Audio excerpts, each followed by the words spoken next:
Episode 1916-1920. Kemana dia akan pergi?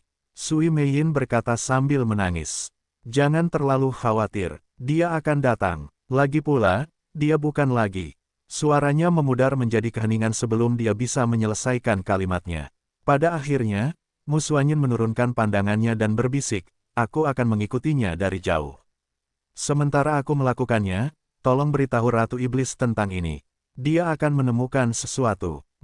Sui Meiyin menjawab saat punggung Yun Ce perlahan menghilang dari pandangan mereka.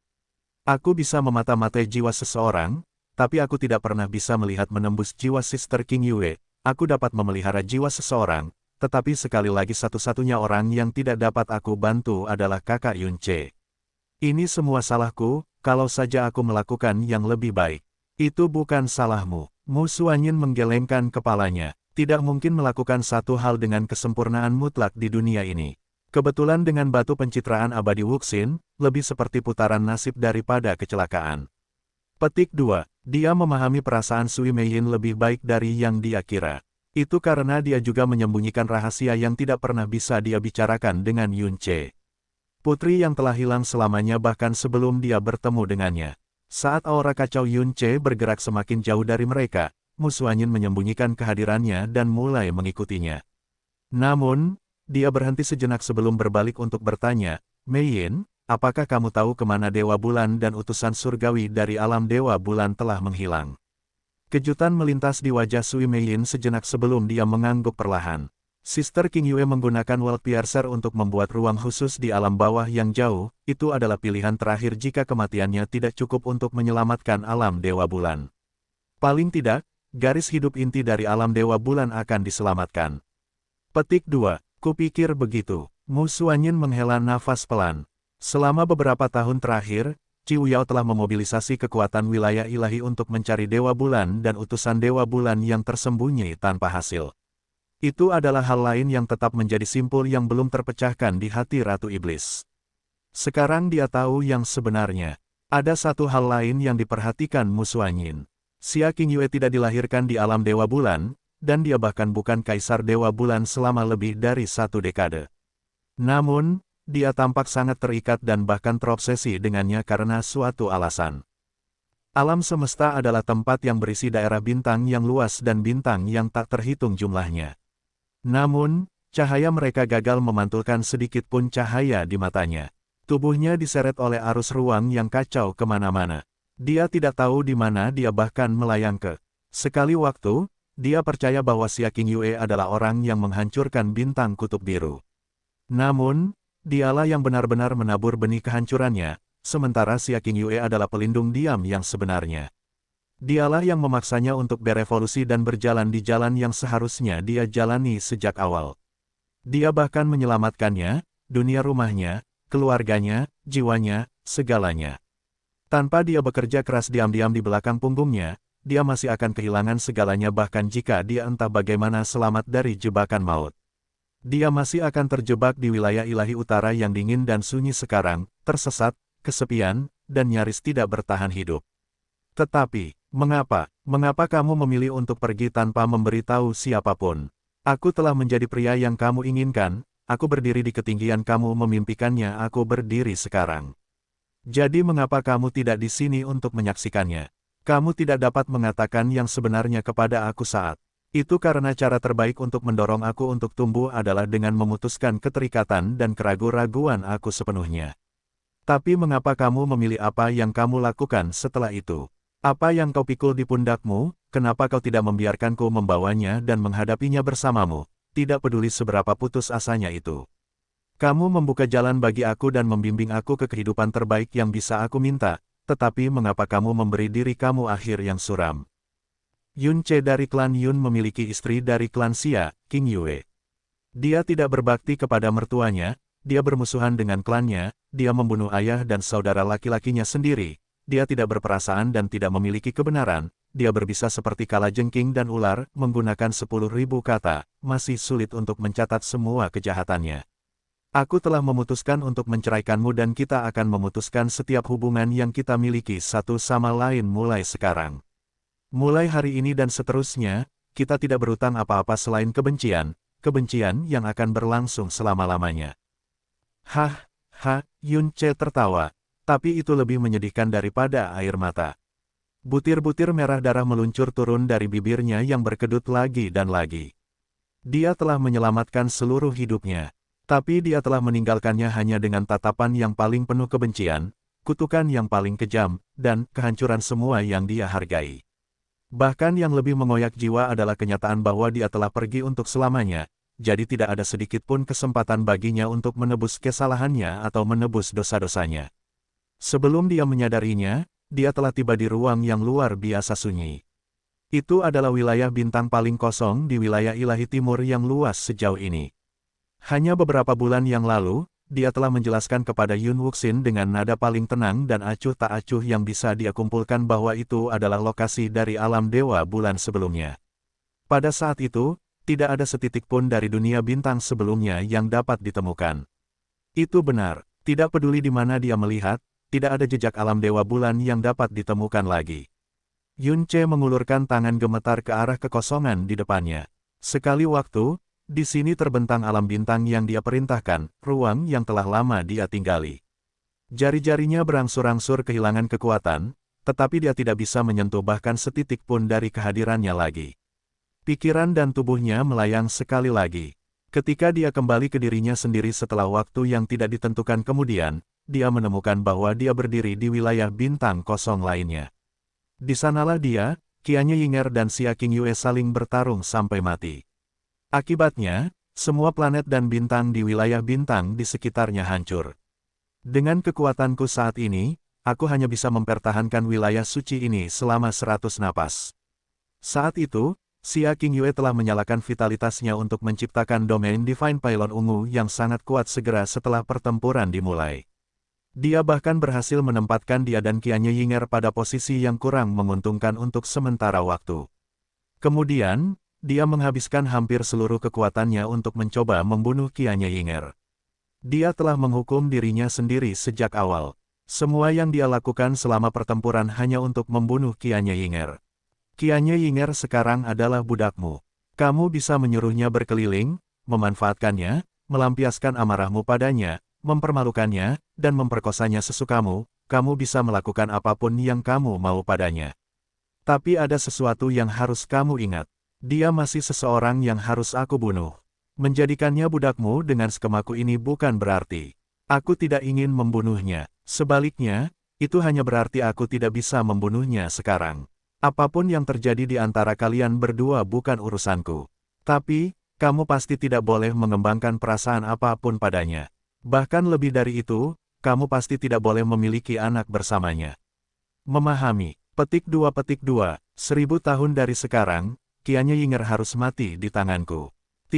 Pada hari itu, setelah mendorong Qianye Yinger ke penjara bulan ungu, Xia Qingyue telah menusukkan pedang ilahi tiang ungu ke tengah punggungnya. Itu adalah pukulan yang bisa melukai parah atau bahkan membunuh Qianye Yinger.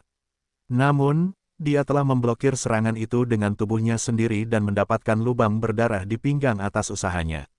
Kemudian, serangan baliknya telah melukai Xia Qingyue dengan parah dan menyebarkan darahnya ke seluruh ruang. Dia tampak seperti dia tidak bisa merasakan sakit meskipun lengan pedangnya dirusak oleh serangannya, dan cahaya dari alam dewa bulan yang runtuh menyinari kulit pucatnya yang mematikan. Dia bertanya dengan suara yang sangat singkat sehingga hampir bersifat sementara. Yun Ce, apakah kamu masih ingat sumpah yang kamu buat untukku saat itu? Alam dewa bulan yang paling ingin dia lindungi. Qianye Yinger yang paling ingin dia bunuh. Setiap sudut jiwanya terasa seperti dicabik-cabik dan dikonsumsi hidup-hidup. Guh. Darah berceceran di antara giginya, pupil matanya melebar dan berkontraksi secara tidak wajar, dan erangan menyakitkan yang hanya bisa digambarkan sebagai tidak manusiawi keluar dari tenggorokannya. Hari itu, setiap pukulan, setiap ledakan yang dia berikan padanya, mereka semua kembali menyiksa hati dan jiwanya seperti siksaan terburuk di seluruh dunia. Ketika dia melihat ke atas dengan kesakitan tanpa suara, dia merasa seperti dia hampir bisa melihat Xia Qingyue yang berlumuran darah lagi. Dia telah melukiskan gambaran kesepian yang tak terbatas, kedinginan dan kesuraman saat dia terbang menjauh darinya dalam gaun merahnya yang berlumuran darah. Dia terbang tanpa berpikir setelah ilusi, berharap untuk menemukan bahkan jejak sekecil apapun darinya dari bertahun-tahun yang lalu. Akhirnya, dia meninggalkan wilayah ilahi timur dan tiba di alam dewa awal mutlak. Kabut putih mengelilingi Abyss of Nothingness. Dia berdiri di tepinya dan menyaksikan jurang tak berdasar yang mengubah segalanya menjadi ketiadaan. Ini adalah kuburan yang dia pilih untuk dirinya sendiri. Dia dan Xia Qingyue tumbuh bersama di Floating Cloud City. Namun, ingatannya yang paling jelas tentangnya adalah dia dalam gaun pengantin merahnya. Itu 16 tahun yang lalu. Segala sesuatu yang lain sebelum itu, kenangan masa kecil dan remajanya tentangnya, hanya kabur sekarang. Dalam ironi, ingatan terakhirnya tentang dia juga tentang dia dalam gaun merah. Dalam satu ingatan, dia tampak secantik dewi yang turun dari surga. Di sisi lain, dia tampak seperti patung retak yang ditambatkan di ambang kehancuran. Yun Ce, ingat ini. Pada akhirnya, aku tidak mati di tanganmu. Bang! Yun Ce berlutut tanpa daya. Pada titik ini, bahkan keputusasaan abu-abu di matanya memudar sedikit demi sedikit menjadi kehampaan tanpa jiwa dan pikiran. Peluangnya sangat kecil, tetapi kamu tahu bahwa ada kemungkinan aku akan mengetahui segalanya suatu hari nanti. Itu sebabnya kamu menghabiskan kekuatan terakhir kamu untuk melepaskan diri dari cengkeraman aku dan bunuh diri sebelum aku bisa. Kamu tidak pernah berhenti peduli tentang aku bahkan di saat-saat terakhir kamu. Aku, Yun Ce. Dia tidak yakin apakah dia berhalusinasi, tetapi dia pikir dia mendengar suara wanita yang terkejut dan tidak percaya. Jun Silei tidak bisa mempercayai matanya atau inderanya ketika dia tiba dan melihat Yun Ce yang berlutut dan gemetar. Dia tidak bereaksi terhadap kedatangannya atau suaranya, dan tangan yang mencengkeram tempat di mana hatinya tidak berdarah dan tegang sampai titik putus. Sepertinya dia mencoba mencakar jantungnya dengan tangan kosong. Apakah kau baik-baik saja? Jun Silei mengambil 2 langkah ragu-ragu ke depan, tetapi dia membeku seperti kelinci yang ketakutan ketika dia akhirnya melakukan kontak dengan auranya. Dia tidak terluka dimanapun, tetapi auranya telah jatuh ke dalam kekacauan total. Kulitnya sangat pucat sehingga menyerupai kertas lilin. Jun Silei tidak tahu harus berbuat apa. Dia Kaisar Yun, penguasa dari 4 wilayah ilahi.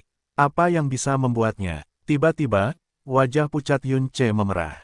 Pewek. Kemudian, dia memuntahkan semburan darah yang sangat panjang ke jurang ketiadaan yang tak berdasar di depannya. Saat sisa-sisa warna terakhir di pupilnya memudar sepenuhnya, dia ambruk ke depan seperti boneka tak bernyawa. Yun Ce, Jun Silei mengeluarkan seruan keterkejutan. Akhirnya membuang reservasinya, dia bergegas maju untuk menangkapnya sebelum dia jatuh ke tanah. Karena dia bereaksi secara naluriah, dia tidak menyadari bahwa dia telah memposisikan dirinya sedemikian rupa sehingga wajah Yun Ce akan jatuh tepat di atas dadanya. Untuk sesaat, Jun Silei membeku dan tidak bisa memproses apa yang baru saja terjadi padanya. Ketika dia datang dan mencoba untuk mendorong Yun Ce menjauh, dia tiba-tiba menyadari bahwa dia tidak bergerak sama sekali. Setelah menggeser kepala Yun Ce dari dadanya ke lututnya sedikit panik, dia menemukan bahwa dia telah jatuh pingsan.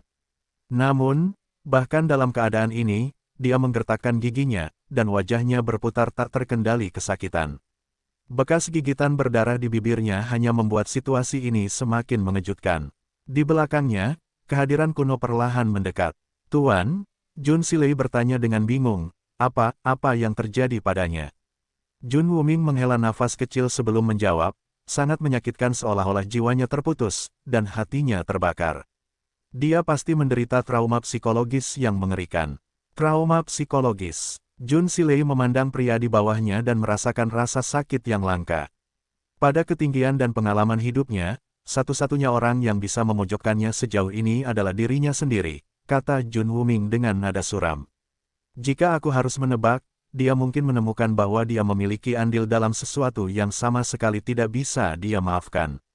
Sesuatu, dia benar-benar tidak bisa memaafkan dirinya sendiri. Dia tanpa sadar membelai pipinya dalam upaya untuk mengurangi rasa sakit dari fitur memutar. Terlepas dari jawaban tuannya, dia masih tidak bisa membayangkan hal yang mendorongnya ke keadaan ini. Dia tidak tersentuh baik dalam hal kekuatan dan status hari ini, jadi apalagi yang tersisa di alam semesta ini yang bisa begitu menyiksanya. Untuk apa dia tidak bisa memaafkan dirinya sendiri? Desahan sementara yang jauh memotong dunia abu-abu tak terbatas. Memikirkan bahwa kebenaran dari segalanya akan sangat menyakitimu. Kesadaran Yun Ce jatuh dan jatuh di dunia abu-abu.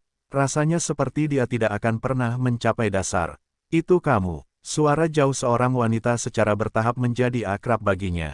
Ini bukan pertama kalinya dia mendengar suaranya, tetapi ingatannya menghilang setiap kali dia meninggalkan dunia jiwa yang aneh ini. Dia hanya akan mengingat mereka ketika dia kembali ke sana. Aku seharusnya tidak memaksakan diri untuk bermanifestasi, tetapi terlalu banyak retakan yang muncul di hatimu. Kalau terus begini, nama Xia Qingyue akan menjadi luka dan penderitaan abadimu. Aku tidak akan pernah bisa menerima itu, jadi luka abadimu akan menjadi luka abadinya aku. Juga, itulah mengapa aku harus ikut campur bahkan ketika aku tidak seharusnya. King Yu, dia tidak menyangka akan mendengar namanya di dunia ini. Rasa sakitnya terasa seperti sebelumnya. Siapa kamu, dan apa maksudmu? Dia bertanya. Kau akan tahu siapa aku. Ini masih terlalu dini, tapi mungkin tidak ada cara lain untuk menyelamatkanmu selain menunjukkan seluruh kebenaran padamu, kecuali kamu rela membiarkan aku menghapus ingatanmu tentang dia. Xia Qingyue akan selamanya menghilang dari pikiranmu, dan dengan itu semua kesedihan, penyesalan, dan kebencianmu, kamu tidak akan terluka atau menderita jika kamu tidak mengingatnya sejak awal, kamu akan dapat menjalani sisa hidup kamu dengan bahagia dan tanpa beban. Lupakan Xia Qingyue selamanya. Tidak, tidak pernah, tidak pernah. Raungannya begitu mengerikan sehingga dia hampir menjatuhkan dirinya sendiri. Aku tidak akan pernah melupakannya, tidak boleh. Perjuangan jiwanya begitu kuat sehingga dunia abu-abu itu sendiri sedikit terdistorsi. Yang tersisa darinya hanyalah kenangan ini, dan tidak ada yang akan mengambilnya dariku. Tidak ada seorang pun. Jawaban yang diharapkan. Suara wanita yang jauh menjawab dengan desahan pelan, aku telah menyaksikan ikatan kehidupan selama kehidupan yang tak terhitung jumlahnya, dan tetap saja mereka tetap penuh teka-teki seperti sebelumnya. Lagi pula, aku hampir tidak memiliki hak untuk mencemooh orang lain karena ikatan mereka ketika aku sendiri telah jatuh ke dalam perangkap yang sama. Yun Ce, dia menyebut namanya, aku akan memberitahumu semua karma yang telah mengikat orang bernama Xia Qingyue. Aku tidak tahu apakah itu akan cukup untuk menyembuhkan kerusakan yang kamu derita, tetapi setidaknya, aku harap itu akan menghentikan kamu dari terjun lebih dalam ke dalam jurang. Kalau tidak, di masa depan, aku tidak akan pernah bisa memaafkan diri sendiri. Keinginan dan harapan gila muncul dari dadanya saat dia bertanya, kamu tahu segalanya tentang Qingyue. Aku dapat menanamkan karma dan kebenaran segalanya ke jiwa kamu sekarang, tetapi aku yakin kamu lebih suka mengalami masa lalunya yang tidak diketahui melalui indera kamu sendiri. Dia memiliki tanda ketiadaan sama sepertimu, meskipun miliknya tidak semurni milikmu. Tetap saja, itu seharusnya cukup untuk melakukan satu, recollection of nothingness, kamu hanya perlu menemukan kepemilikan yang telah diwarnai dengan aura ketiadaannya. Sekarang, jika kamu ingin menjalani masa lalunya dengan indera kamu sendiri, maka carilah kepemilikan yang telah menemani Qingyue selama 3 tahun atau lebih. Kamu akan menemukannya. Suara itu memudar, dan dunia kelabu perlahan menghilang seperti asap. Yun Ce tiba-tiba membuka matanya di dunia nyata. Kali ini, ingatan akan ruang abu-abu misterius dan suara sementara itu tidak hilang dari pikirannya.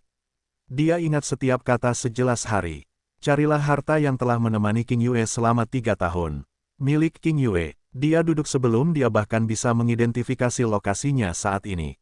Namun, teriakan terkejut wanita untuk sementara menarik perhatiannya.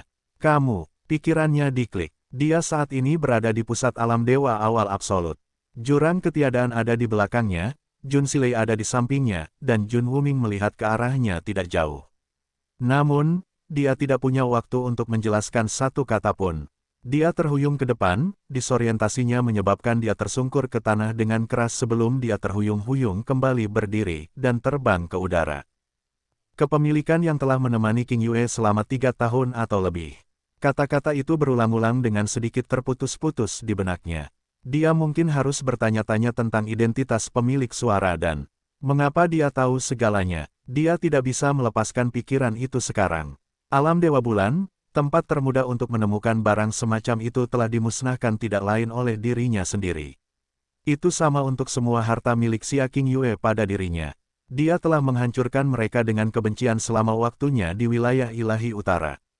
Sejuta penyesalan tidak akan cukup untuk menggambarkan bahkan sepersejuta penyesalan yang dia rasakan saat ini. Dia bergegas keluar dari alam dewa awal absolut dan segera melakukan perjalanan ke wilayah ilahi selatan. Kembalinya dia ke kota Kaisar Yun telah disertai dengan badai dahsyat yang membuat semua pengawalnya ketakutan setengah mati.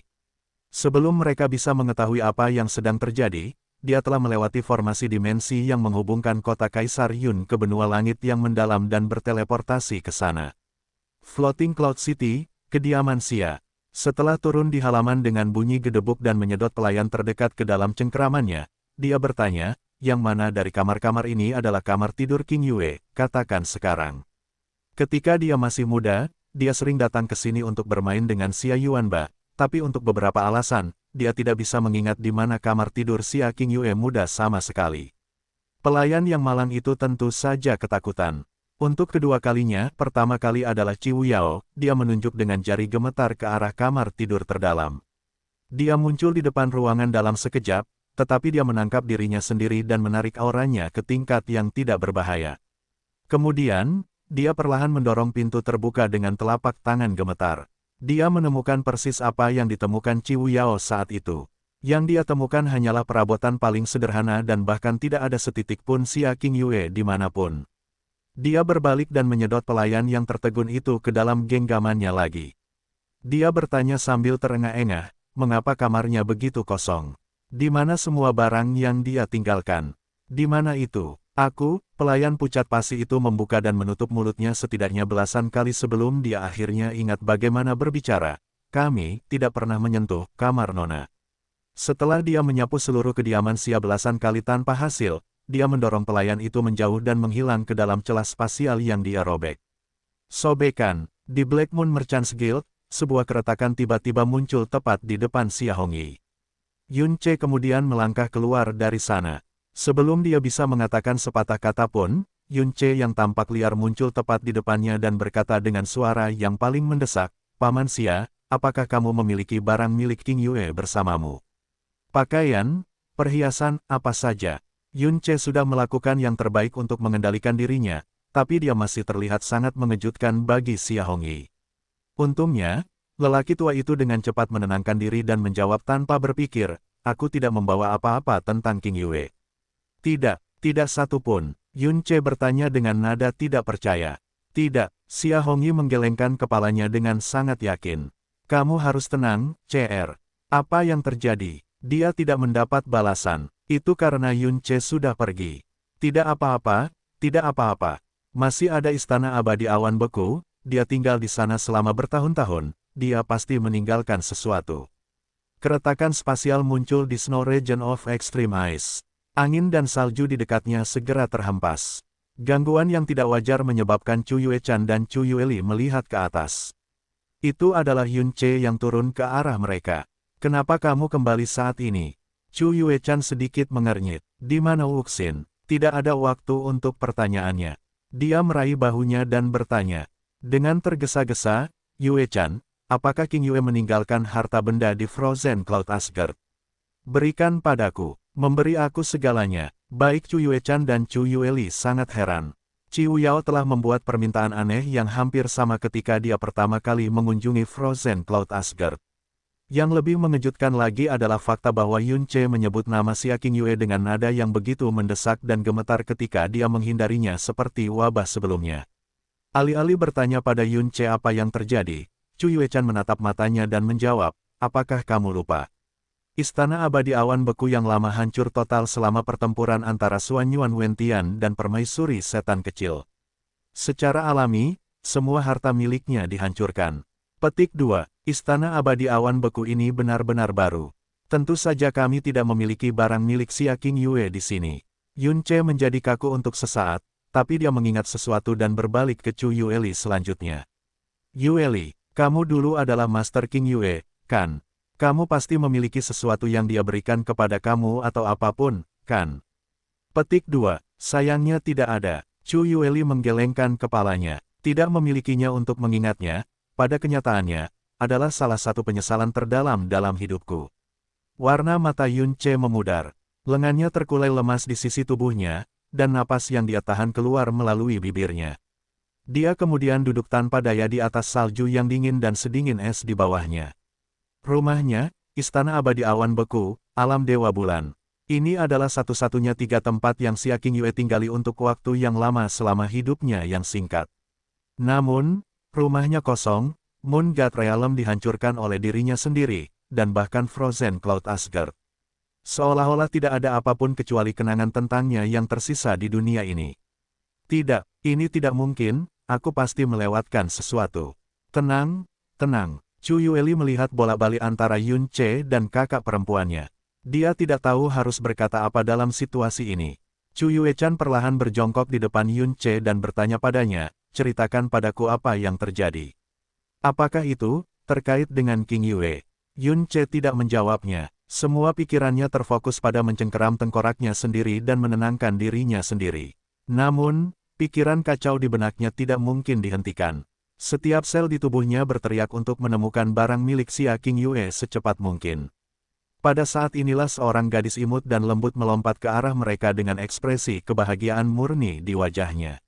Dia berkata dengan suara kekanak-kanakan, "Tuan Istana Agung, lihat. Ini cermin es pertamaku." Gadis itu adalah gadis malang yang dijemput Chu Yueli dari luar hanya 3 bulan yang lalu. Dia baru saja mulai berlatih seni awan beku, dan ini adalah pertama kalinya dia mengubah energinya yang dalam menjadi es. Baginya, itu adalah kenangan yang bisa dia ingat seumur hidup. Suara halus alami gadis itu meresap ke dalam jiwa Yun Che yang bingung dan memberinya sedikit kejelasan. Cermin es, cermin, kaca, itu seperti sambaran petir yang menyambarnya, atau cahaya roh telah menembus jiwanya. Yun Che tiba-tiba mendongak dan meledak ke langit, meninggalkan badai es dan teriakan kekanak-kanakan. Cermin perunggu, Yun Che pergi begitu pikirannya membuat koneksi, tidak berhenti bahkan untuk menjelaskan sesuatu kepada Chu Yue-chan atau Chu Yueli. Kedua wanita itu hanya bisa saling bertukar pandang, dan itu akan memakan waktu lama sebelum mereka akhirnya mendapatkan kembali ketenangan mereka. Wilayah Ilahi Selatan, Alam Bintang 7. Di sungai yang tenang ditutupi oleh pohon willow yang bergoyang, Jin Yue dan adik perempuannya berjalan di sepanjang tepi sungai hijau zamrud. Ternyata, orang-orang iblis, kegelapan sama sekali tidak menakutkan seperti yang dibayangkan orang-orang, dan para penegak hukum menjalankan hukum Kaisar Yun dengan ketat tetapi adil. Hebatnya, dunia sebenarnya adalah tempat yang lebih adil dan lebih damai dibandingkan dengan sebelumnya. Setelah kepanikan awal memudar, suasana alam bintang 7 menjadi jauh berbeda hanya dalam beberapa tahun. Kakak, ayah, dan kakek telah memutuskan tanggal mereka akan kembali ke wilayah ilahi timur. Apakah kamu benar-benar tidak akan mengikuti mereka? Weir telah tumbuh menjadi gadis yang cerdas selama beberapa tahun terakhir. Banyak dari fitur kekanak-kanakannya telah memudar dan digantikan oleh wajah cantik yang tidak berbeda dengan kakak perempuannya. Namun terlepas dari pertumbuhannya, Weir tidak pernah berhenti menyukai untuk tetap berada di sisi saudara perempuannya. Dia suka memegang tangannya dan melihat senyumnya yang lembut, meskipun di balik itu ada genangan kesedihan yang sepertinya tidak akan pernah pudar. Jin Yue menggelengkan kepalanya sambil menatap jalan yang sepertinya terbentang tanpa henti di hadapannya. Seven Star Realm adalah tempat yang sangat damai, aku suka di sini meskipun hanya beberapa tahun yang singkat. Mungkin aku bahkan akan menghabiskan sisa hidupku di sini. Bukannya dia tidak pernah ingin meninggalkan alam bintang 7. Dia tidak bisa. Dengar, sebaiknya kau tinggalkan sigil hitam ini tepat di tempatku meletakkannya. Jangan pernah berpikir untuk mencoba menyingkirkannya. Jika aku merasakan keberadaannya menghilang, aku akan kembali dan memusnahkan seluruh klanmu. Mata yang dulunya begitu hangat dan lembut telah menjadi sepasang badai hitam yang ganas. Tuan Muda Yun yang dulu bersahabat dengannya telah menjadi Tuan Iblis, penghancur alam Dewa Bulan. Sigil yang dia tanam dalam dirinya adalah kutukan yang tidak akan pernah bisa dia hindari selama dia hidup. Itu sebabnya adalah hal yang baik bahwa keluarganya pergi. Semakin jauh mereka darinya, semakin aman mereka. Kalau begitu, aku akan tetap tinggal dan menemanimu, oke? Weir mengatakan ini dengan tekad yang bulat. Itu bukan produk impuls cepat, dia tampaknya telah sampai pada keputusan ini sejak lama. Tidak, namun, Jin Yue menyangkalnya tanpa ragu dan menghadap ke arah adik perempuannya dengan tatapan tegas dan tak tergoyahkan. Weir, alam bintang kakek buyut bukanlah alam raja, tetapi masih alam bintang atas. Lingkungan menentukan pertumbuhan dan masa depan seseorang, dan ini terutama berlaku untuk seseorang seusia kamu. Kamu tidak boleh bertindak dengan sengaja dalam masalah ini, atau kamu akan segera menemukan bahwa aku bukan satu-satunya yang tidak setuju dengan kamu. Nada bicara Jin Yue sendiri menjelaskan bahwa sama sekali tidak ada kemungkinan Wei Er akan berubah pikiran. Gadis itu menundukkan kepalanya sedikit dengan sedih sebelum bertanya, katakan, saudari, apakah kamu pikir kamu akan menikah di masa depan? Jin Yue menggelengkan kepalanya dan memberinya senyuman sedih. Tidak, tidakkah kamu akan merasa kesepian jika kamu selalu sendiri? Aku akan terbiasa, jawabnya pelan. Meskipun Wei Er belum dewasa, dia masih bisa merasakan kesedihan dan ketidakberdayaan yang terkubur jauh di dalam hatinya. Beberapa saat kemudian, dia mengajukan pertanyaan lain, apakah kamu masih merindukan Kaisar Dewa Bulan, saudari? Langkah Jin Yue melambat sesaat. Dia tidak bisa mengatakan sepatah kata pun sebagai tanggapan. Wei Er melanjutkan, akhir-akhir ini, semua orang mengatakan bahwa Kaisar Yun benar-benar orang yang sangat baik. Mereka mengatakan bahwa dia pernah menyelamatkan alam dewa dari bencana yang mengakhiri dunia, dan bahwa dia memilih pengampunan bahkan setelah dia menjadi Kaisar Yun. Mereka juga mengatakan bahwa alam dewa pasti akan berbaris menuju masa depan yang lebih cerah di bawah kepemimpinannya. Adalah orang yang sangat baik, gumam Jin Yue dengan linglung. Tapi, suara Wei Er menjadi lebih lembut. Mereka juga mengatakan bahwa Kaisar Dewa Bulan adalah orang yang mengerikan. Mereka mengatakan bahwa dia memilih tidak tahu berterima kasih selama momen paling mengerikan Kaisar Yun, dan karma itu kembali menggigitnya dan alam Dewa Bulan karena tindakannya. Mereka mengatakan bahwa dia adalah salah satu alasan utama Kaisar Yun memilih kematian dan kehancuran ketika dia membalas dendam, yang berarti bahwa dia setidaknya sebagian harus disalahkan untuk semua alam bintang dan orang-orang yang telah dihancurkan. Berhenti. Jiner menyela Wei Er dan dengan hati-hati melihat ke kejauhan agar adik perempuannya tidak menyadari rasa sakit di matanya. Ingat ini, Wei Er, tidak peduli apa yang dunia pikirkan tentang dia akan selalu menjadi orang yang paling aku kagumi. Meskipun dia banyak berubah setelah hari yang menentukan itu, dan itu tumbuh ke titik di mana dia bahkan tidak mengizinkan aku untuk dekat dengannya, itu masih merupakan kehormatan terbesar dalam hidup aku untuk melayaninya. Matanya berangsur-angsur menjadi tidak fokus dan berkabut saat dia bergumam lebih pada dirinya sendiri daripada Wei Er. Juga, terlepas dari apa yang orang katakan, aku terus memiliki perasaan aneh ini, bahwa dia menyembunyikan semacam rahasia dan kesedihan, yang tidak dia pilih, melakukan apa yang dia lakukan karena dia ingin. Bahkan sekarang, aku tidak bisa berhenti bertanya-tanya apakah alasan sebenarnya dia mengusirku, adalah untuk melindungiku. Gemuruh. Tiba-tiba, gemuruh yang tumpul dan jauh menghantam mereka. Kemudian, Jin Yue merasakan aura menakutkan yang tidak wajar melonjak ke arah mereka dengan kecepatan tinggi. Jantung tiba-tiba melompat ke tenggorokannya. Jin Yue mencoba mendorong adik perempuannya menjauh darinya. Lari, Wei Er. Sobekan, dia terlambat. Orang yang paling ditakutinya untuk ditemui sejak hari itu muncul begitu cepat sehingga ruang itu sendiri terputus untuk sementara.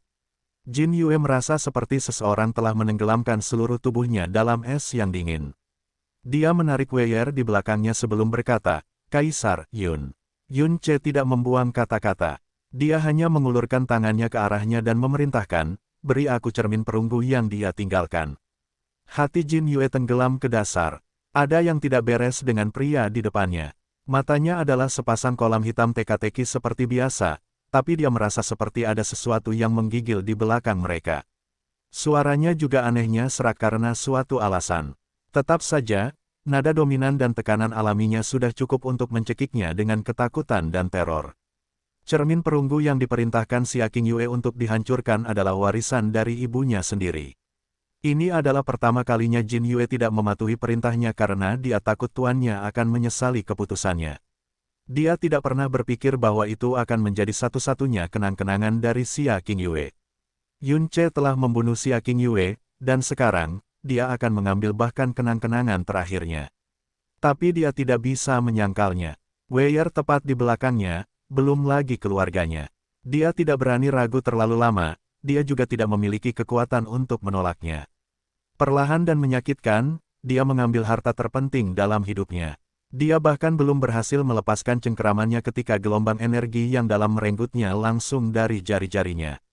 Ketika dia melihat bahwa cermin perunggu sudah ada di tangan Yun Ce.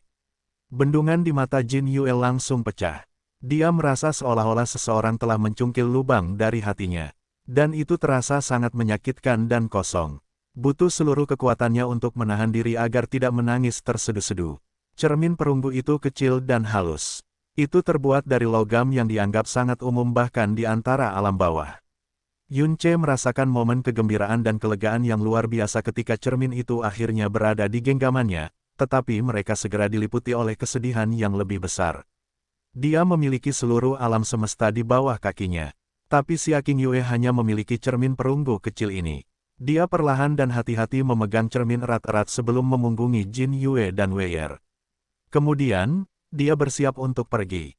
Tuan Muda Yun, teriakan Isak terdengar dari belakang. Jin Yue sangat putus asa sehingga dia memanggilnya apa yang dia gunakan untuk memanggilnya sejak lama alih-alih, Kaisar Yun, atau Tuan Iblis, yang jauh lebih tepat. Mungkin Yun Ce selalu menjadi Tuan Muda Yun baginya. Aku tahu Tuan itu tidak pantas untukmu, tapi itu benar-benar milik terakhirnya di seluruh dunia yang luas ini. Apapun yang kamu lakukan, tolong jangan hancurkan. Kekuatannya meninggalkan tubuhnya setelah dia memohon dengan sekuat tenaga. Dia berlutut dan mulai menangis tak terkendali. Untuk beberapa saat, Yun Ce tidak bergerak sedikitpun. Kemudian, dia perlahan berbalik untuk menghadapinya. Dia tidak layak bagiku. Alih-alih kebrutalan dan kegelapan yang dia harapkan, jawaban itu diucapkan dengan kesedihan dan rasa sakit yang hampir bergaung dengan miliknya. Dia mendongak dan bertemu dengan mata hitam pekatnya, tetapi kegelapan dan tekanan di dalamnya beberapa saat yang lalu tidak ditemukan dimanapun. Jin Yue, katanya lembut sambil memperhatikan wanita di depannya, hampir tidak ada seorang pun di alam semesta ini yang tidak membencinya. Mereka semua mencemooh keputusannya dan mengejek akhir hidupnya, kamu adalah satu-satunya yang masih mengingatnya dengan penuh kasih dan melindungi miliknya yang penting hingga hari ini. Petik 2. Jin Yue merasa benar-benar tersesat dan bingung saat dia memperhatikannya. Yun Ce mengangkat tangannya lagi dan perlahan menyentuh bahunya. Untuk sesaat, dia mengira dia akan melakukan sesuatu yang mengerikan padanya ketika kepulan asap hitam meninggalkan tubuhnya tanpa suara. Sigil gelap yang pernah ditanamkan Yun Ce di tubuhnya telah hilang. Suatu kali, dia telah mempermalukan Jin Yue secara menyeluruh setelah bertemu dengannya hanya karena dia dulu melayani si King Yue. Hari ini, dia tidak tahu bagaimana dia harus mengungkapkan rasa terima kasihnya atau menebus kesalahan masa lalu kepada seorang wanita yang tidak pernah kehilangan kepercayaan pada si King Yue. Di bawah kota Kaisar Yun, alam bintang yang dulu dikenal sebagai alam dewa Laut Selatan akan dibangun kembali sebagai alam dewa Kaisar Yun dalam waktu paling lama 1 abad. Yun Ce menatap mata Jin Yue saat dia berkata perlahan dan serius, kamu dan klanmu dapat bergabung dan menikmati perlindungan ratusan generasi. Petik 2 tanda seru petik 2. Penglihatan Jin Yue bergetar dan menjadi kabur. Dia merasa seperti sedang bermimpi. Satu hal lagi, lanjut Yun Ce, aku tidak pernah menemukan Dewa Bulan dan utusan Dewa Bulan yang hilang itu. Aku yakin King Yue menyembunyikannya di tempat yang aman sebelum dia pergi. Aku akan menemukan mereka, dan dia menarik napas dalam-dalam sebelum melanjutkan, aku tidak tahu berapa tahun yang dibutuhkan, tetapi apakah itu 10.000 tahun, 100.000 tahun, atau seluruh hidupku, aku akan mengembalikan alam Dewa Bulan ke alam dewa suatu hari nanti. Yun Ce pergi, tapi Jin Yue masih belum terbangun dari mimpinya. Saudari, butuh beberapa saat, tetapi suara Wei'er akhirnya sampai padanya dan membawanya kembali ke dunia. Cahaya bintang kembali ke matanya yang berlinang air mata, dia tiba-tiba memeluk Wei'er dan menangis untuk waktu yang sangat lama. Tangisan seorang gadis bergema di tepi sungai hijau Zamrud untuk waktu yang sangat lama. Dia telah menangis sendirian secara rahasia berkali-kali selama bertahun-tahun, tetapi tidak ada yang melegakan dan menyegarkan seperti ini. Yun Ce tidak meninggalkan alam bintang 7. Dia hanya menemukan tempat yang tidak berpenghuni dan mengusir semua makhluk dengan auranya sebelum menetap. Dia bersandar pada dinding batu yang kering dan keras dan menempelkan cermin perunggu dengan ringan di dadanya. Kemudian, dia perlahan menutup matanya. Kali ini, dia mendengar suara sementara segera setelah dia tenggelam ke dunia jiwa. Sepertinya kamu telah menemukan media yang bisa digunakan untuk melakukan recollection of nothingness. Tanda ketiadaannya tidak lengkap untuk memulai, dan aura ketiadaan pada objek ini telah memudar seiring waktu. Ingatan itu tidak akan menutupi seluruh hidupnya. Aku tidak dapat memprediksi apa yang mungkin kamu alami darinya, tetapi aku percaya bahwa itu akan cukup. Yun Ce tidak menanggapi suara itu. Dia sepenuhnya fokus pada keinginannya untuk mengetahui segalanya. Kekuatan tak terlihat, tak tersentuh, tanpa suara menghubungkan cermin perunggu di tangan Yun Ce dan jiwanya. Suara wanita itu menjadi jauh, dan dunia abu-abu tiba-tiba menghilang. Ada cahaya terang dan embusan angin, dan dunia yang sangat jernih tiba-tiba muncul di sekelilingnya. Jiwanya menjadi sekuat tali saat dia memahami dunia. Semua fokusnya menjadi terkonsentrasi pada sosok putih salju tertentu. Darah menetes ke bibirnya, dan lengannya ternoda merah. Meski begitu, kulit pucatnya tidak mampu mengurangi keindahan yang tak bisa dilukiskan hanya dengan tinta dan warna. King Yu, tangisannya yang tanpa suara bergema di setiap sudut jiwanya sendiri. Ini mungkin ilusi kosong, tapi dia akhirnya bertemu dengannya lagi. Namun, King Yue yang dia lihat bukanlah Kaisar Dewa Bulan. Wajahnya yang lebih muda dan matanya yang belum ternodai oleh beban dan tekanan kenyataan berasal dari zaman yang lebih tua. Jubah putih yang dia kenakan, Yun Ce langsung mengenalinya sebagai jubah Frozen Cloud Asgard. Itu adalah salah satu momen tergelap dalam hidup Xia King Yue. Yun Ce telah tewas di Primordial Profound Arc. Blue Wind Nation sedang diinjak-injak oleh Divine Phoenix Empire dan menghadapi ancaman pemusnahan, dan bahkan Frozen Cloud Asgard didukung ke dinding dan hanya menunggu kematian untuk mengklaim mereka. Itu sangat buruk sehingga seluruh Frozen Cloud Asgard dengan suara bulat setuju untuk mengirimnya, harapan terakhir mereka melalui formasi dimensional yang ditinggalkan oleh leluhur agung, Mu Bingyun, untuk melanjutkan nyala api. Namun, dunia tempat dia diteleportasi adalah dari pesawat yang lebih tinggi daripada yang pernah dia ketahui. Energi roh alami dunia ini kaya secara tidak wajar, dan orang-orang di sini sangat kuat di luar imajinasi dan perlawanan. Xia King Yue adalah seorang praktisi realem mendalam Tyrant pada usia 20, pencapaian yang belum pernah terjadi sebelumnya di dunia asalnya. Di dunia baru ini, dua orang pertama yang dia temui telah mendorongnya ke jalan buntu hanya dengan jentikan jari. Berdiri di depannya adalah dua praktisi mendalam berjubah biru. Mereka berdua berada di alam asal ilahi.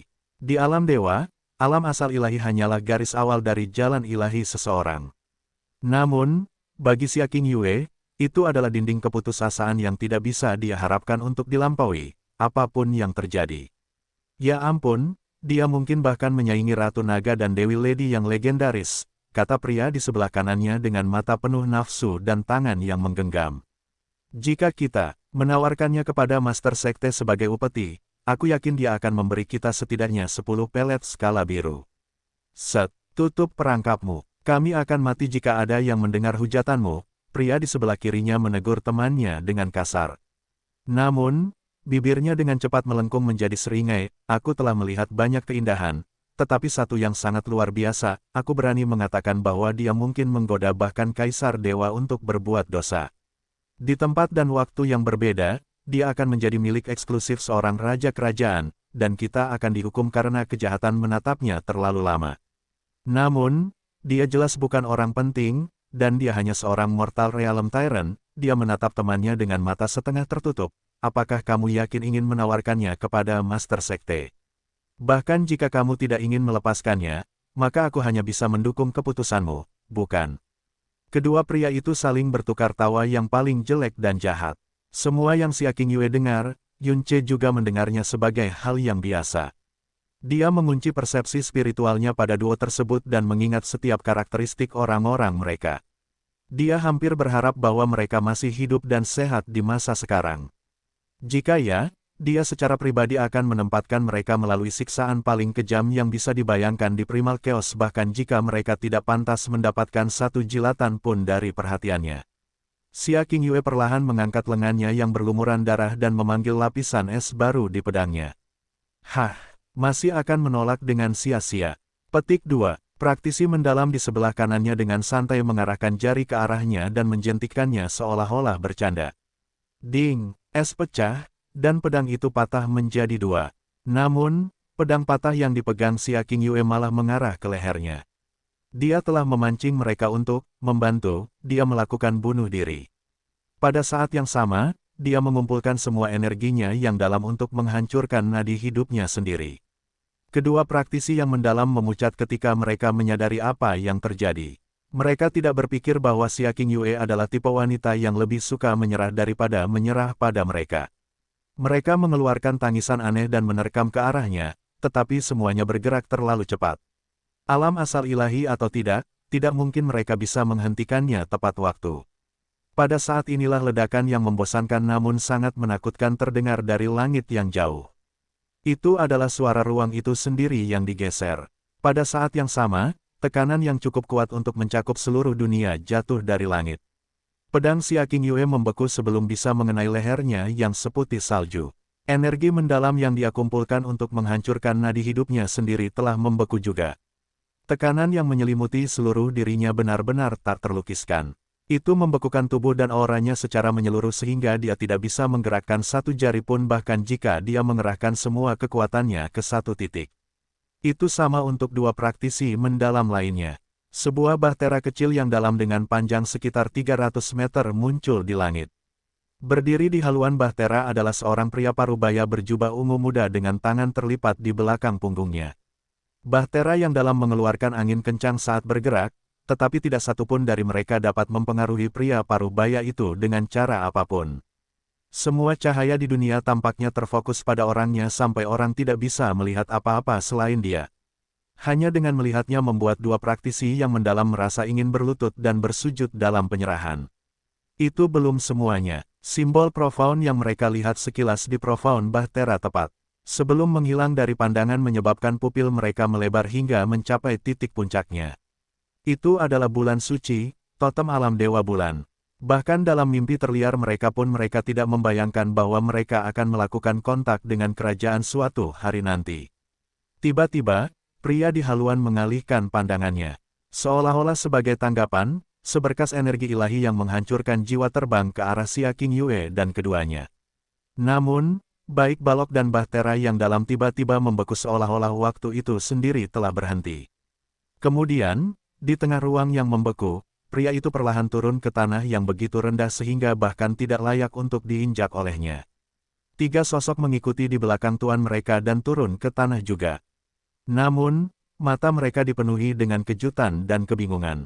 Pada saat ini, dua praktisi mendalam berjubah biru sangat terkejut sehingga jantung dan bahkan aliran darah mereka melambat hingga benar-benar berhenti. Dibutuhkan semua sisa tekad mereka untuk menekuk lutut mereka dan berbicara dengan suara gemetar, kami menyapa, Yang Mulia Fei, Dewa Bulan.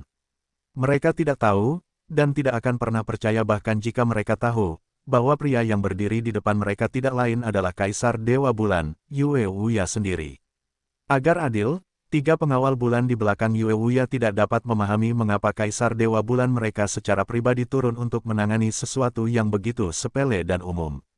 Sementara Xia Qingyue sangat cantik, mereka semua tahu bahwa Kaisar Dewa Bulan mereka bukanlah orang yang nakal, terutama karena insiden tertentu.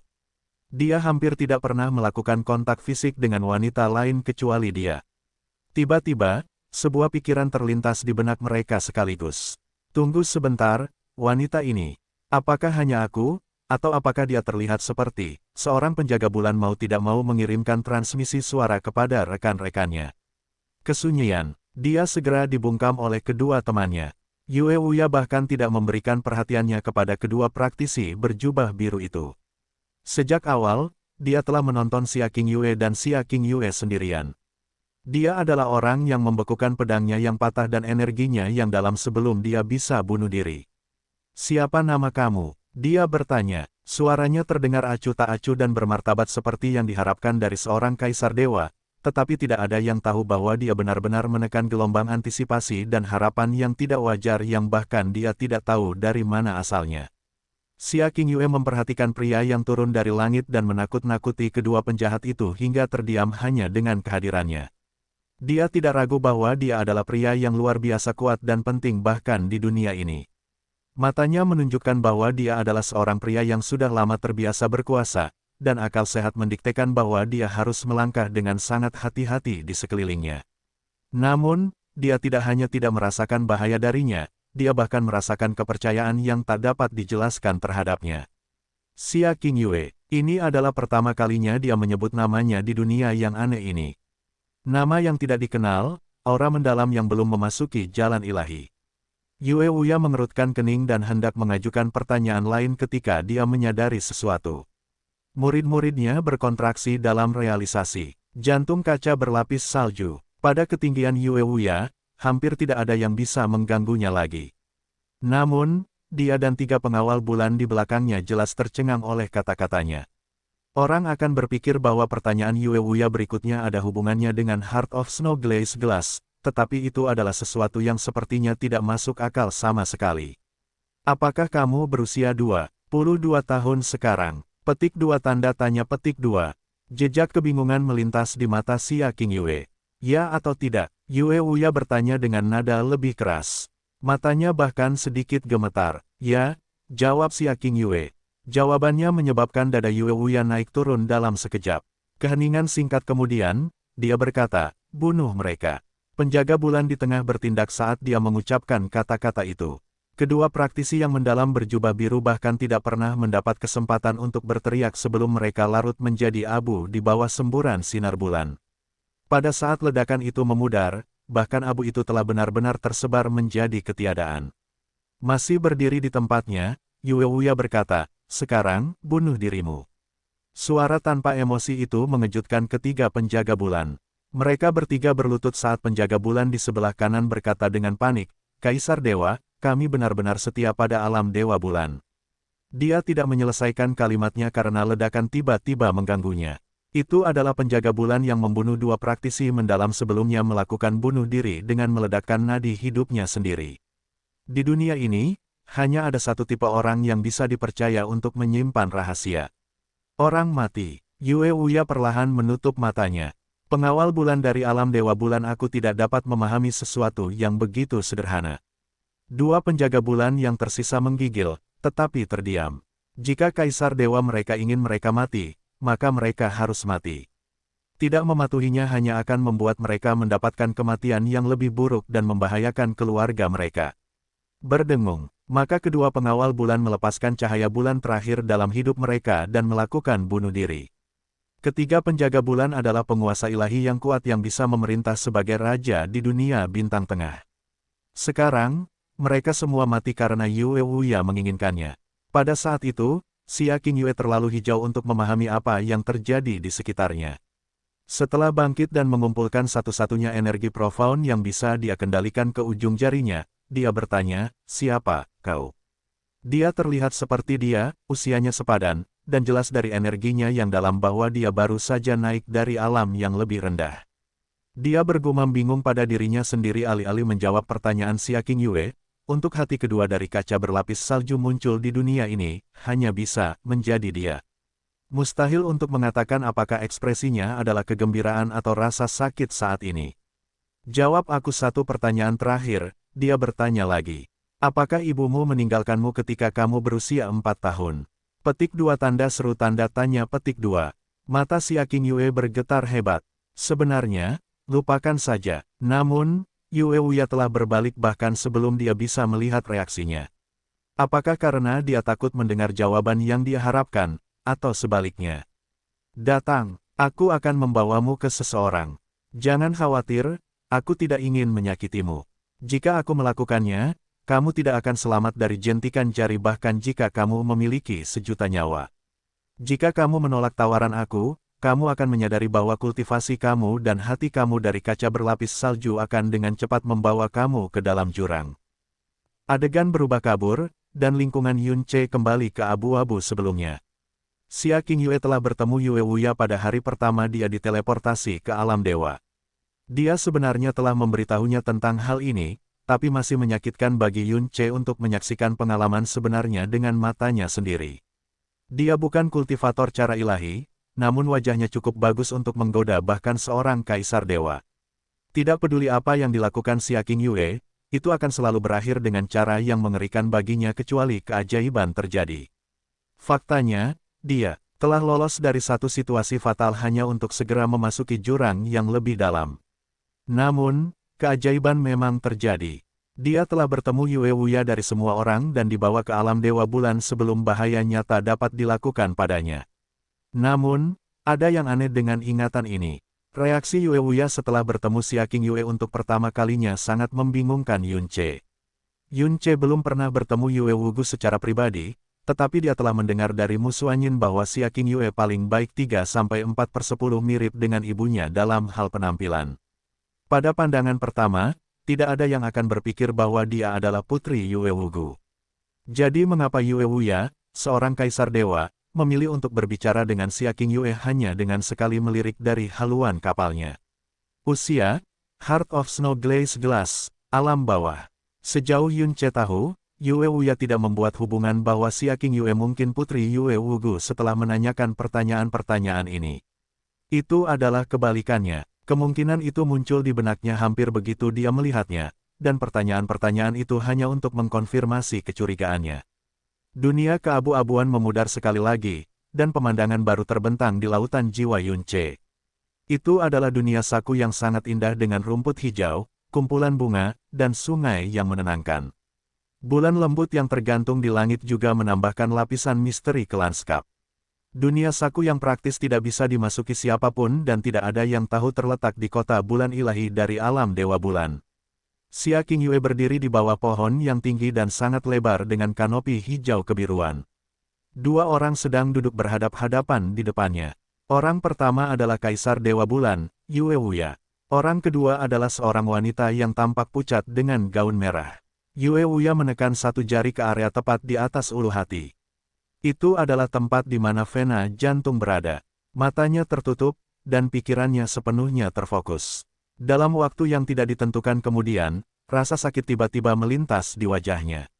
Sial, kelopak matanya tiba-tiba berkibar terbuka, dan tubuhnya mulai bergetar hebat.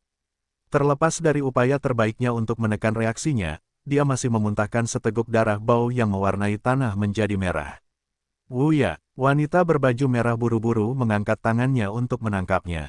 Suaranya yang lemah diwarnai dengan kepanikan yang mendalam. Namun, Yue Wuya malah menangkapnya dan tersenyum padanya. Tenang, ini hanya sedikit esensi darah. Itu tidak mempengaruhi aku sama sekali. Dia mungkin satu-satunya orang di seluruh alam semesta yang akan membuat klaim yang keterlaluan. Wanita berbaju merah tampak pucat dan kuyu. Cahaya di matanya tampak seperti kehilangan kekuatan. Penyakitnya begitu parah sehingga wajahnya mulai menunjukkan tanda-tanda usia. Meski begitu, tidak ada yang akan meragukan bahwa dia dulunya sangat cantik selama hari-harinya yang lebih baik. Yun Ce langsung tahu bahwa dia adalah ibu dari Xia King Yue, Yue Wugu. Dia tidak pernah berpikir bahwa dia akan bertemu dengan ibu mertuanya, seorang wanita yang pernah mengguncang alam dewa dengan kecantikannya, namun menjalani kehidupan yang hanya bisa digambarkan sebagai sengsara dalam keadaan seperti itu. Yue Wuya bangkit dan tersenyum lembut padanya. Proses penyembuhan semakin lancar akhir-akhir ini. Jika kamu mengambil sekitar 24 jam istirahat dan menghindari menggunakan energi kamu yang dalam selama ini, aku yakin kamu akan menjadi lebih baik dari waktu ke waktu, Wugu. Ekspresinya santai, tetapi ada kilatan rasa sakit yang tersembunyi di matanya. Yue Wugu tahu bahwa dia mencoba menghiburnya, jadi dia menjawab dengan senyum damai dan berkata, "Jangan khawatir, Wuya, aku akan melakukan yang terbaik untuk pulih. Bagaimanapun, aku masih ingin menemani putri aku beberapa tahun lagi." Petik 2. Terima kasih atas bantuanmu, senior. Dia telah menyaksikan adegan ini berkali-kali, namun dia tidak pernah gagal untuk tersentuh olehnya. Saat itu, ibunya tiba-tiba mendapatkan kembali ingatannya dan bahkan sebagian dari energinya yang dalam. Namun, itu benar-benar hanya kasus kejernihan terminal. Yue Wugu akan bunuh diri, tetapi dia akhirnya memilih untuk kembali ke alam Dewa Bulan dengan seluruh kekuatannya hanya agar dia bisa bertemu Yue Wuya untuk terakhir kalinya. Dia melakukan ini dengan mengetahui sepenuhnya bahwa dia mungkin akan ditegur dan dipermalukan karena perselingkuhannya. Dia bahkan siap dibunuh oleh kekasih lamanya. Namun, Yue Wuya melakukan kebalikan dari ketakutannya dan mencoba hampir setiap metode yang bisa dia pikirkan untuk menyeret hidupnya sampai sekarang. Dia bahkan melangkah lebih jauh dengan mengeluarkan esensi darahnya yang berharga lagi dan lagi. Hampir seolah-olah kehidupan ibunya begitu tragis sehingga bahkan surga yang kejam pun tidak bisa tidak menghujaninya dengan sedikit keberuntungan. Yun Ce sangat tersentuh dengan apa yang dilihatnya. Itu hanya ilusi, tapi dia masih bisa melihat bahwa Yue Wugu adalah lilin yang ditiup angin yang bisa padam kapan saja. Dia merasa sulit untuk percaya bahwa Kaisar Dewa dari Kerajaan Raja akan pergi sejauh ini untuk mengeluarkan esensi darahnya untuk memperpanjang hidup seorang kekasih. Ini jelas bukan pertama kalinya dia melakukannya. Siapapun akan terpana di tempatnya. Tiba-tiba, dia ingat bahwa Yue Wuya adalah satu-satunya Kaisar Dewa yang mati di tangan Jasmine ketika Kerajaan Raja dari wilayah ilahi timur mengeroyoknya. Bahwa Yue Wuya adalah salah satu musuh Jasmine yang paling dibenci tentu saja merupakan salah satu alasan dia meninggal, tetapi pengeluaran esensi darahnya yang berkepanjangan mungkin menjadi penyebab lainnya. King Yue, Yue Wuya mengalihkan pandangannya ke Xia King Yue, aku punya sesuatu yang penting yang ingin aku bicarakan denganmu. Tolong bicara, senior. Dia bisa melihat bahwa Yue Wuya serius tentang ini. Kaisar Dewa Bulan mengambil waktu sejenak untuk memilih kata-katanya, tetapi pada akhirnya dia memutuskan bahwa dia akan berbicara terus terang, aku berharap kamu menjadi permaisuri Dewa Bulan. Yun Che sudah tahu tentang ini saat itu, jadi tentu saja dia tidak terkejut dengan wahyu itu sama sekali. Namun, hal yang sama tidak dapat dikatakan untuk Xia King Yue saat itu. Apa katamu? Alisnya berkerut, dan rasa terima kasih di matanya langsung digantikan oleh rasa dingin. Dia bahkan mengambil langkah menjauh darinya. Ini tidak seperti yang kamu pikirkan. Tolong beri aku waktu untuk menyelesaikannya. Yue Wuya tidak terkejut dengan reaksi Xia King Yue sedikitpun. Dia melanjutkan dengan nada acuh tak acuh, sederhananya, itu hanya akan menjadi gelar kosong untukmu. Kamu tidak harus melakukan tugas apapun yang diharapkan dari permaisuri Dewa Bulan.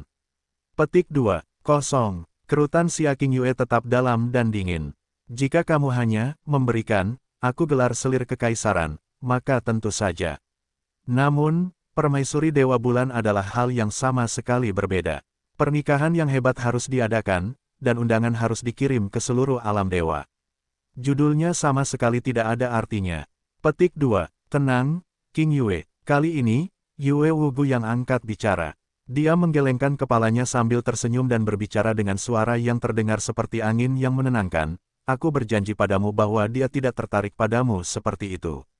Biarkan dia menyelesaikannya dulu, iya.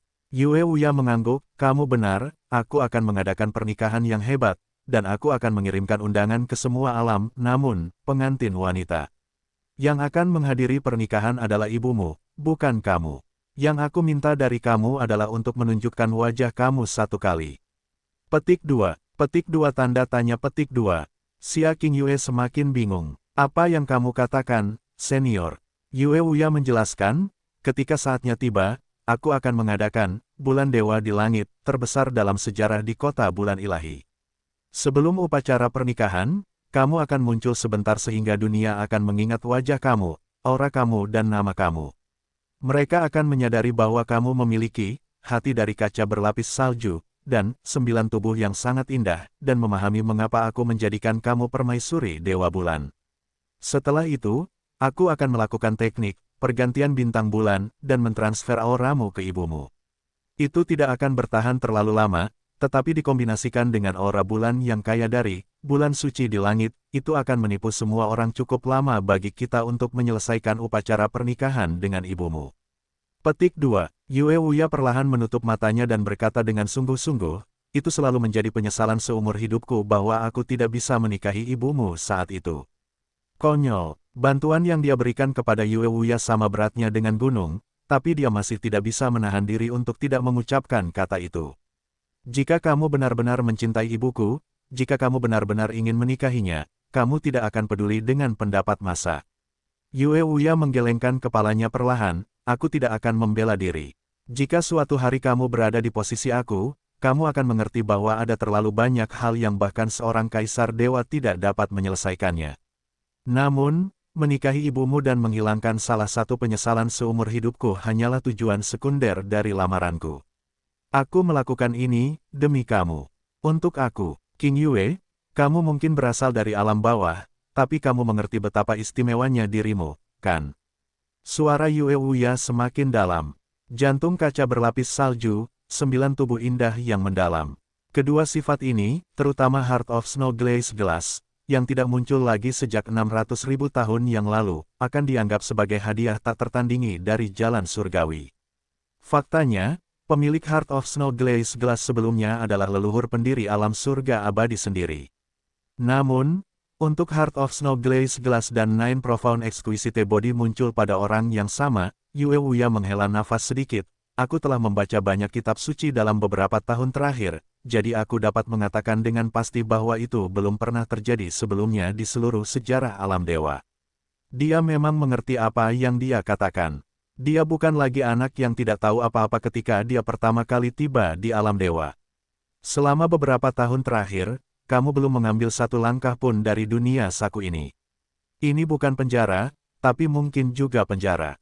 Itu karena keberadaan kamu akan mengguncang seluruh alam dewa saat kamu mengungkapkan diri kamu kepada dunia.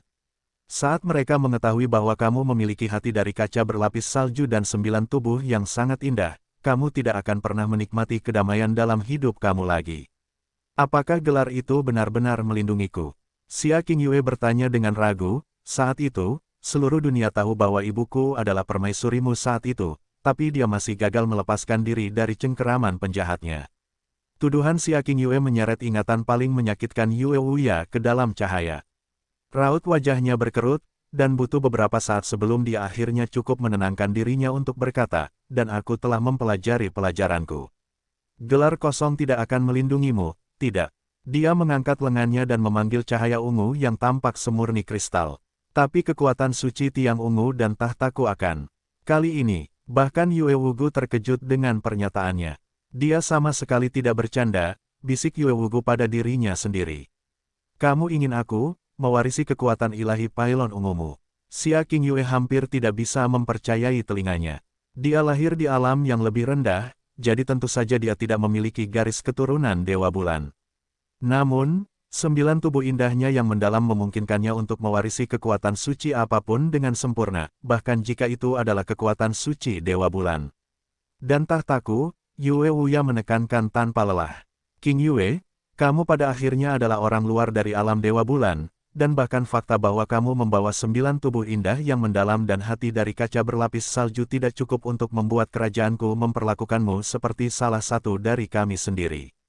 Namun, jika kami ingin menjadikanmu permaisuri Dewa Bulan, maka keberatan terhadapku memberikan kekuatan dan tahtaku kepadamu tidak akan terlalu berlebihan sehingga aku tidak bisa memaksanya untuk terjadi. Xia Qingyue menggelengkan kepalanya perlahan, aku tidak mengerti. Yue Wuya menatap mata Xia Qingyue tanpa tekanan yang seharusnya dimiliki Kaisar Dewa, dan hanya ketulusan yang paling murni. Percayalah ketika aku mengatakan bahwa aku tidak membuat pilihan ini karena dorongan hati, aku telah berpikir panjang dan keras sebelum aku mengambil keputusan.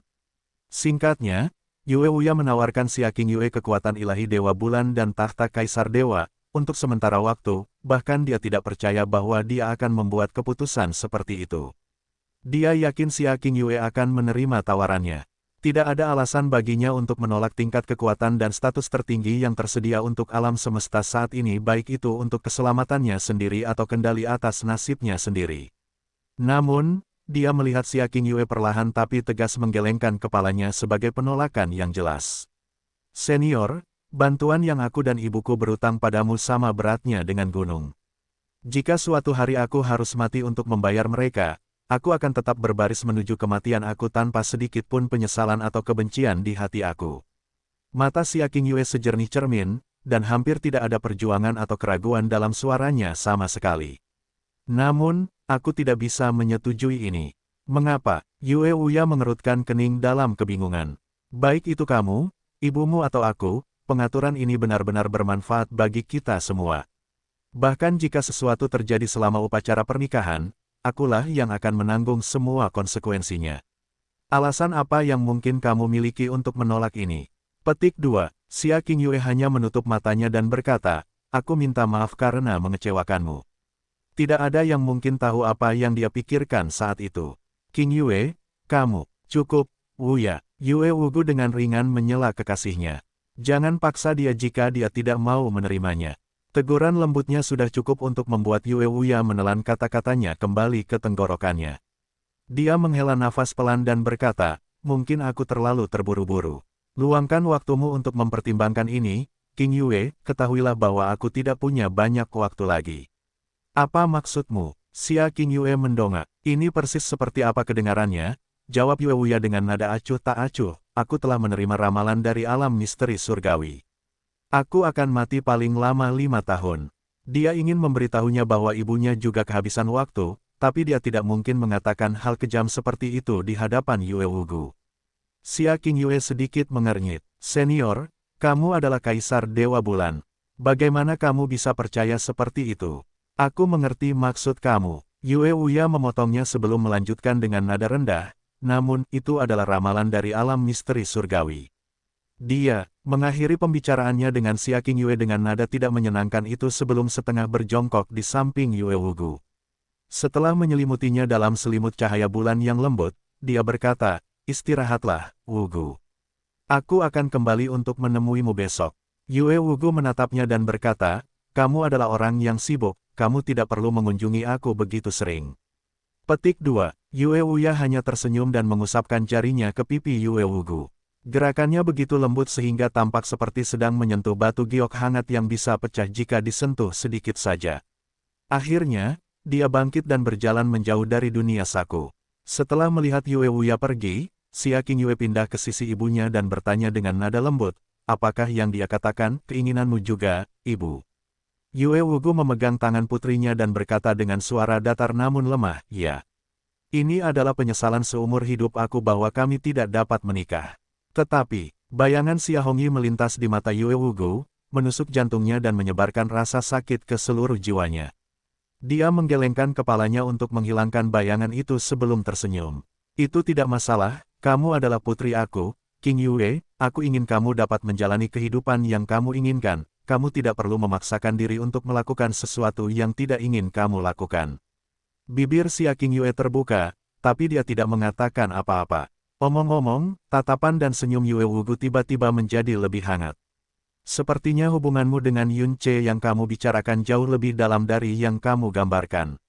Terkejut, Xia Qingyue menjawab dengan agak bingung, "Kami adalah suami istri, tapi kami tidak mewujudkan pernikahan kami.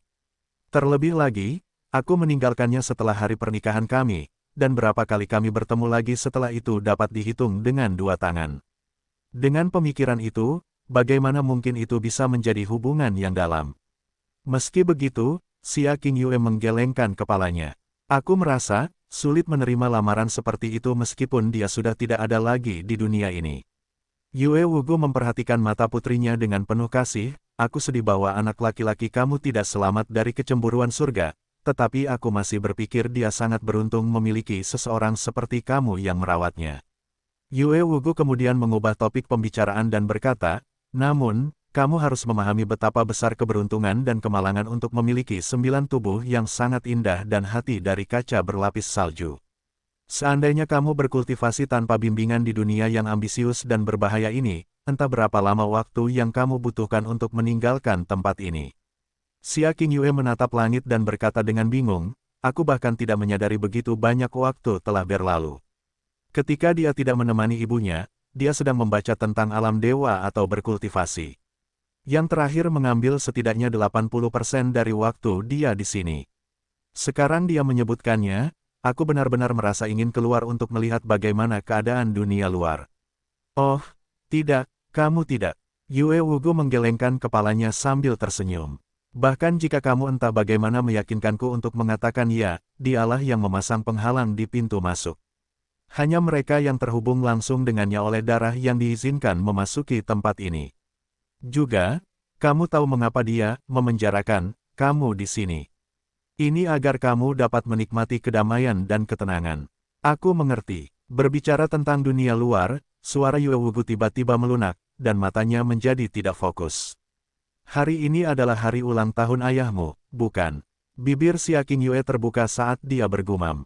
"Ayah, ulang tahun." Tiba-tiba, dia menyadari bahwa dia tidak ingat hari ulang tahun ayahnya. Mungkin karena dia berbicara terlalu lama hari itu, tapi aura Yue Wugu tiba-tiba menunjukkan tanda-tanda melemah. Xia Qingyue buru-buru mendukung ibunya, membaringkannya di rumput dan berkata, "Istirahatlah, Ibu." Yue Wugu menjawab dan menutup matanya. Beberapa saat kemudian, dia tertidur dengan damai.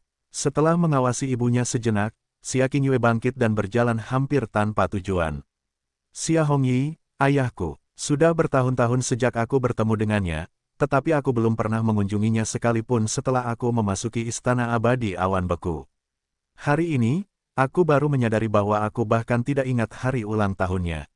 Dia sangat mencintai ibu aku, dia akan menangis tanpa suara pada dirinya sendiri saat melihat gambarnya, dia sering menggumamkan namanya dengan pelan, dia tidak pernah menikah lagi setelah dia pergi, aku ingin dia bersatu kembali dengan ibu aku, itulah alasan aku mulai berkultivasi di posisi pertama.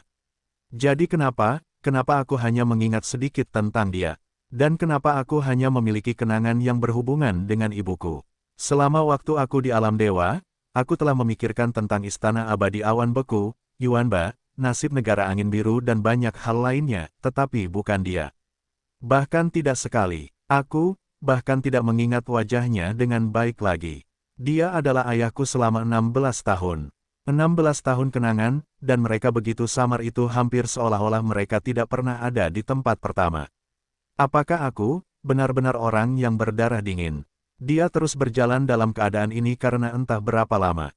Sebelum dia menyadarinya, dia telah tiba di pintu masuk dunia Saku. Penghalang ungu muda bersinar dengan cahaya lembut tapi ulet. Setelah menatap penghalang yang tidak bisa dia lewati karena alasan nyata dan tidak nyata, dia tiba-tiba mendapati dirinya mengangkat tangan untuk menyentuhnya. Dia tidak tahu kenapa, alih-alih perlawanan yang diharapkan dan suara disonan, tangannya melewatinya seperti tidak pernah terjadi sebelumnya. Untuk waktu yang lama, Xia Qingyue hanya bisa menatap tangannya dan penghalang yang tertembus. Setelah dia menariknya, dia tiba-tiba terbang kembali ke sisi ibunya. Yue Wugu masih tidur nyenyak. Di dekatnya ada genangan darah yang diludahkan Yue Wuya belum lama ini. Jantung berdebar kencang tanpa alasan yang jelas, Xia Qingyue mengeluarkan sebutir darah dari ujung jarinya dan satu lagi dari darah Yue Wuya. Ketika dua butir darah melakukan kontak satu sama lain dan bercampur sempurna satu sama lain, matanya kehilangan fokus sepenuhnya.